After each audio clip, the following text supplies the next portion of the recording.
Hi, this is Brian Kim. I'm going to share with you this case of a patient who had a dislocated Artisan versize phakic IOL, which was damaging the cornea. This patient also had developed a cataract after all these years, and so I'll perform a Toric IOL to reduce this patient's astigmatism, as well as perform cataract surgery, as well as perform ultra-thin DSEK, and essentially tried to perform a refractive cataract and corneal transplant surgery to help improve this patient's vision as well as improve her refractive outcome. So I use a corneal marker to help me center Incisor-Rhexis. I make my paracentesis incisions. I inject some intracameral lidocaine and then dispersive viscoelastic to coat the corneal endothelium. This is a triplanar corneal incision. I make a vertical groove, place the blade into the deep part of the groove, tunnel through the cornea, turn the eye towards me with the cannula, and then I enter. This is a puncture style Capsulorhexis. Going to puncture the center, but you can see there's so much striae and so much laxity to this patient's zonules. Again, she has a high myope, again, which just validates this weak zonule. So I have to use the cystotome to puncture, create a little bit of a flap. Again, these high myopes tend to have really lax zonules. So I'll go ahead and do my rhexis with the cystotome going around circumferentially.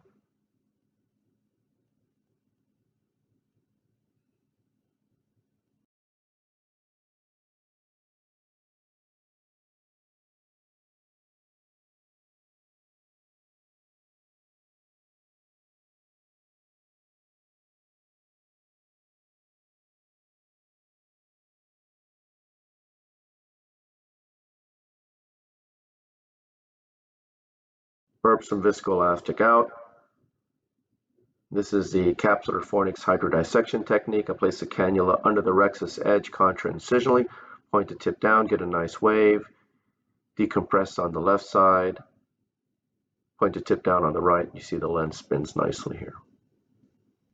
Do a little hydrodelineation as well at the end. Irrigate the surface of the eye. I happen to have the hybrid tip for this case. Lift the incision with a chopper, going in with irrigation off to minimize Descemet's trauma.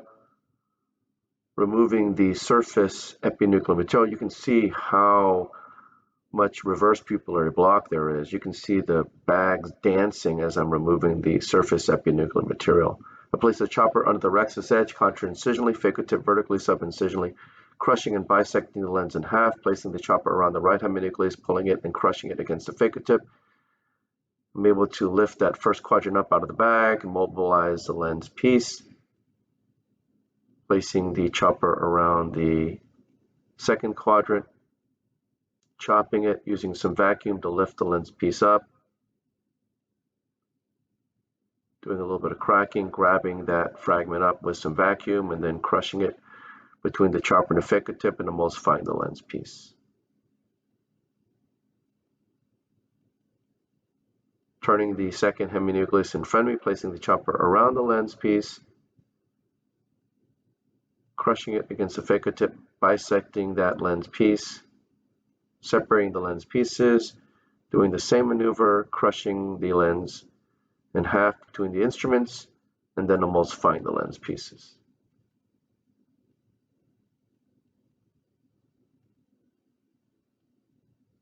So I take the chopper out, push BSS in, take the phacotip out, and I go in with the INA handpiece. Again, there's quite a bit of reverse pupillary block. I have to lift the iris with the INA tip there. Start sub-incisionally removing the cortex from anterior to posterior, peeling it cleanly, going around circumferentially in the same way.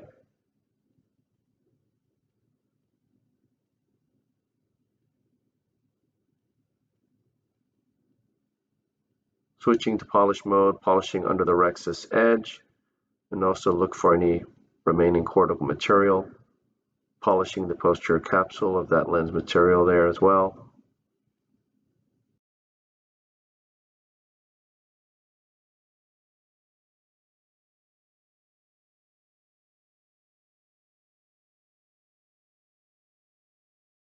filling the capsular bag with cohesive viscoelastic. And then I go ahead and polish under the rhexis edge on the left side first.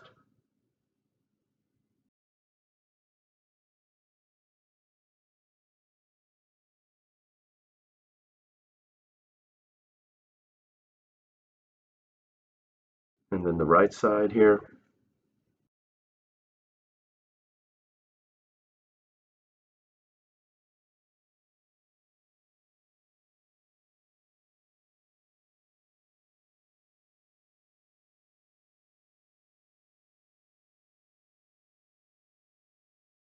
I'm injecting the toric lens into the capsular bag.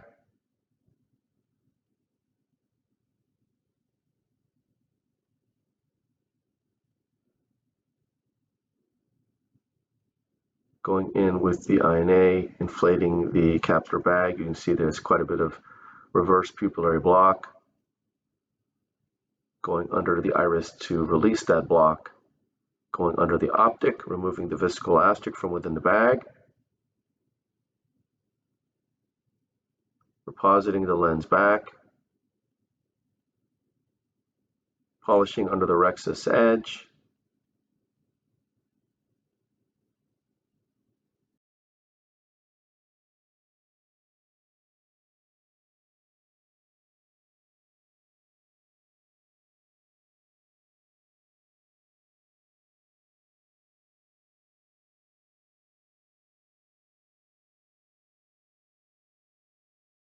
Removing the viscoelastic from the anterior chamber, and then I'm using the axis marker to ensure that the axis is in alignment,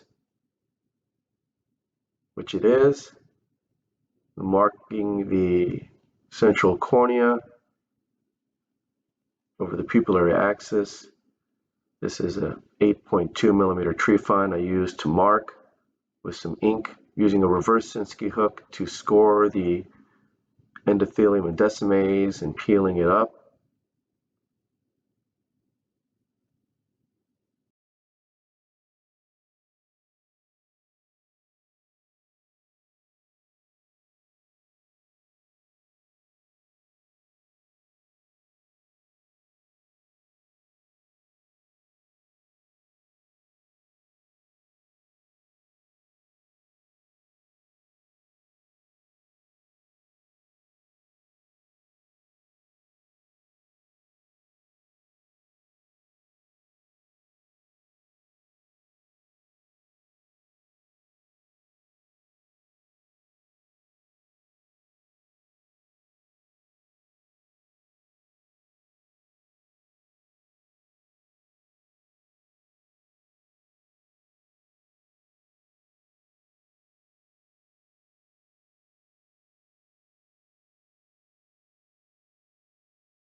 Once you've separated it completely, just grabbing it, pulling it out. Using mechanical INA to remove all the viscoelastic from the anterior chamber and coating the cornea. It could interfere with the adhesion of the tissue, and so you want to remove all that viscoelastic out. Confirming the axis is correct, making a paracentesis incision. So this is different. I make my incision starting a little bit more in the mid-peripheral and I go towards the periphery. When I make that incision, it actually helps with the centration of the tissue without collapsing the chamber. You'll see what I mean later here.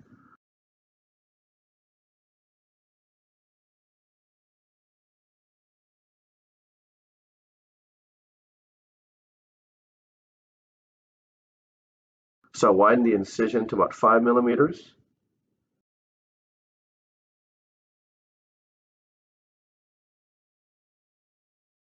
Place the AC maintainer, placing the ultra-thin DSEK tissue on the Busin glide, pulling it in with the Busin forceps,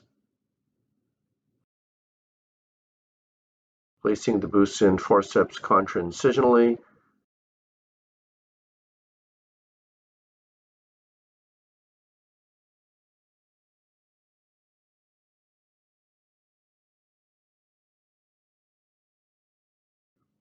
externalizing it through the temporal incision here. grabbing the edge of the tissue with the forceps, placing the Busin glide against the incision, and then pulling the tissue in and delivering it atraumatically. Releasing the tissue from the forceps gently here, activating irrigation,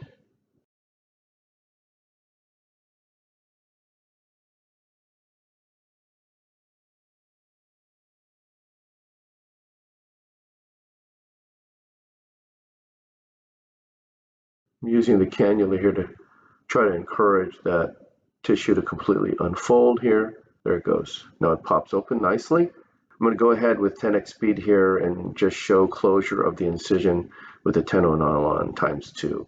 You want really, really excellent closure when you're doing this technique in order to get a nice bubble. So I bury the knots, I bend my needle. This is just a 30 gauge needle. Go underneath the tissue.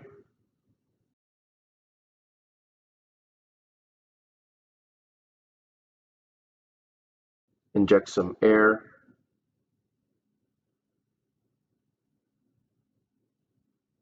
Hooking the tissue edge and recentering the tissue as I push the air in.